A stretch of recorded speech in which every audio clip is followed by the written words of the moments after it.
I dare to say, and I know I'm speaking about my own work result, but it is really a very successful thing that we set up there. And from time to time, I visit the old friends, and it's always a pleasure to go to this place and to see it is still working as we handed it over to our partners in 1997. Year by year, there are going out some 36 in the beginning, now 50 people leaving every year. This institution with a quite good formal education, with very practical input and excellent job expectations. If you have more time later on and you are interested, I could go into details on how we set up this transfer process, but I know that I have limited time, and I want to ease your job anyway. So I just want to give you some keywords about vocational education and training in Germany in general. At the moment we have some 350 recognized occupations requiring formal training. 350 does not sound so much, but there is a system of specialization and add-on on these basic training, and so you can differentiate up to 12,000 different job descriptions coming out of this, but I'm not going into detail of that because that's a wide field. As I already said, the legal base for the vocational training is the 1969 Vocational Training Act, bringing together all the earlier existing regulations and concepts. We started very decentralized with all these things, and everybody had its own idea how to do that best, and the churches had this, and the handicraft had their own system, and everybody thought this system is unique, the wonderful, and the only possible to work. But then we realized to bring all this together in the so-called Berufsbildungsgesetz, vocational training law. Yes, as I already said, the basic principle is that this kind of education will always bring together practical experience and theoretical knowledge in vocational training schools. It's very interesting how the thing is financed, the practical aspect in the company.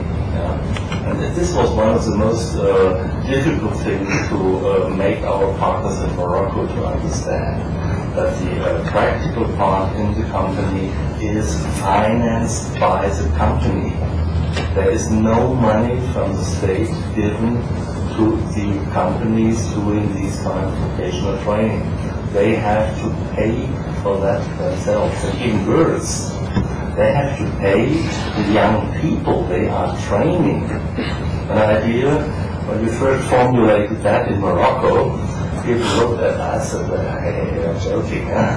That's not what you are really doing. You pay them for being trained. You say, yes, we pay them for being trained. Yeah. A very important thing, because so young people are a little bit independent from family and from their social surrounding, and companies invest in these young people.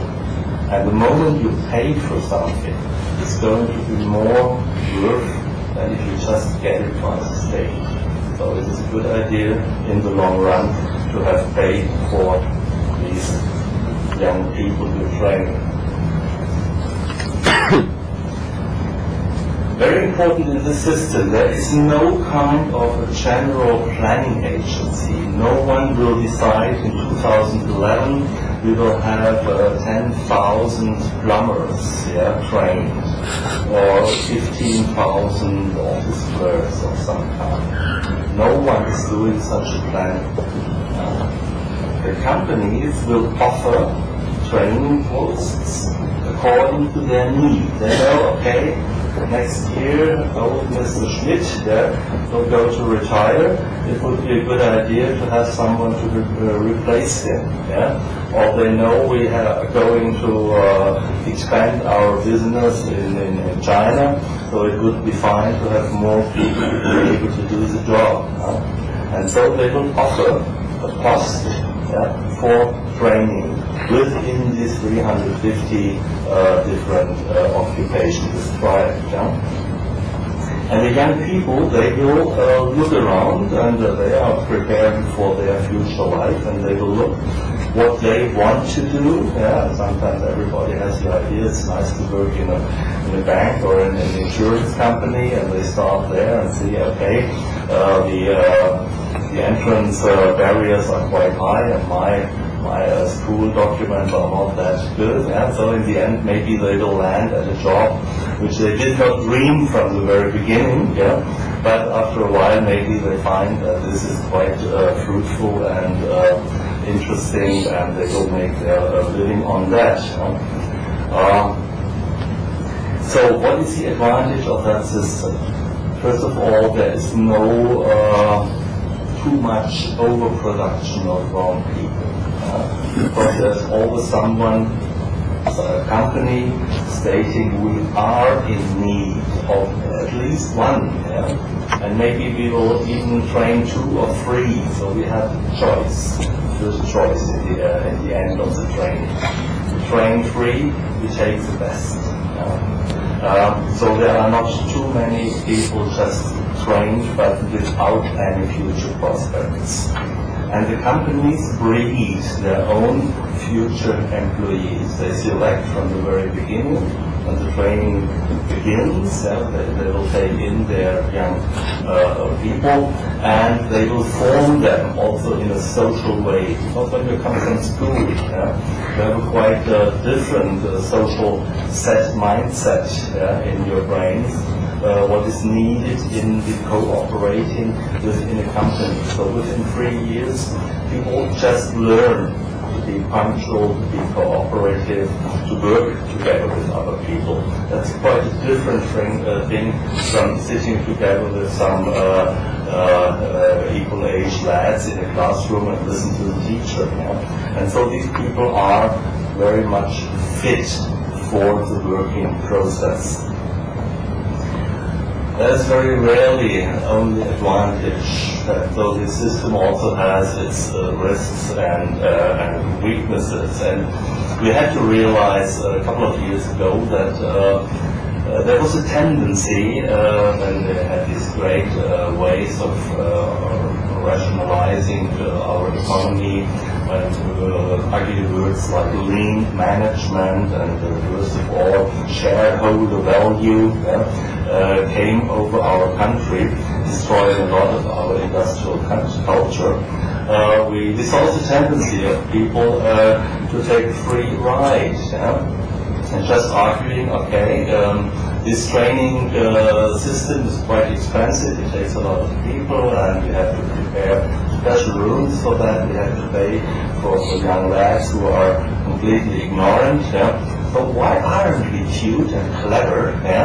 We just wait up to the moment when our competitor over the street, he has trained the guys, and then we come over waving with a little bit more money, just taking them from the market. Okay, you can easily calculate if everybody will follow this rationality, the system is dead. In the long run, or in the medium range run.